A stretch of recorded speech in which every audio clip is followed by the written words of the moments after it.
આ દિવસોમાં લોકો તેમનો સમય પસાર કરવા અને મનોરંજન માટે યુટ્યુબ, ઇન્સ્ટાગ્રામ જેવા સોશિયલ મીડિયા પ્લેટફોર્મ પર આખો દિવસ રીલ સ્ક્રોલ કરતા રહે છે. જોકે રીલ જોવાની આ આદત તમારા સ્વાસ્થ્યને નુકસાન પહોંચાડી શકે છે, જેના કારણે તમે માનસિક રીતે બીમાર પડશો અને એમાંય તમારું બીપી પણ વધી જશે. એક રિસર્ચમાં જાણવા મળ્યું છે કે જો તમે રાત્રે રીલ અથવા વિડીયો જુઓ છો તો તે તમારા શરીરને નુકસાન પહોંચાડી શકે છે. સૂતા પહેલાં લાંબા સમય સુધી વિડીયો કન્ટેન્ટ જોવાથી હાઈ બીપીનું જોખમ વધી જાય છે. એટલું જ નહીં, મોડી રાત્રે સ્ક્રીનનો ઉપયોગ કરવાથી હૃદય સંબંધિત રોગ પણ થઈ શકે છે. હાલની વાત કરીએ તો યુવા પેઢીમાં હાઈ બ્લડ પ્રેશરનું પ્રમાણ વધી શકે છે. વાસ્તવમાં સ્ક્રીન સમય, જેમાં ટેલિવિઝન જોવાનું, વિડીયો ગેમ રમવું અથવા કોમ્પ્યુટર પર કામ કરવું એ કોઈ ફિઝિકલ એક્ટિવિટી નથી. આમ જોવા જઈએ તો શરીરને ફિઝિકલ એક્ટિવિટીની જરૂર હોય છે.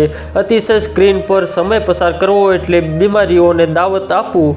વધુ પડતો સ્ક્રીન ટાઈમ તમને હાઇપર ટેન્શન જેવી સમસ્યા તરફ ખેંચે છે. યુવાનોએ ઊંઘતા પહેલાં સ્ક્રીનનો ઉપયોગ ઓછો કરવો અને ફિઝિકલ એક્ટિવિટી પણ કરતા રહેવું. આનાથી હાઈ બીપીનું જોખમ ઘટશે અને સારી ઊંઘ પણ મળી આવશે.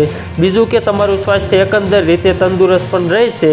આ સાથે સ્વસ્થ આહાર અને સ્ટ્રેસ મેનેજમેન્ટ જેવી આદતોને ફોલો કરવાથી સારી જીવનશૈલીનો આનંદ લઈ શકશે. તો મિત્રો, હાલ માટે એટલું જ. ફ્રી મળીએ નવી અપડેટ અને નવા સમાચાર સાથે. તે પહેલાં ખાસ કરીને વિડીયોને એક લાઇક અને RTV ગુજરાતી ન્યૂઝ યુટ્યુબ ચેનલને ખાસ કરીને સબસ્ક્રાઈબ કરવાનું ભૂલતા નહીં મિત્રો.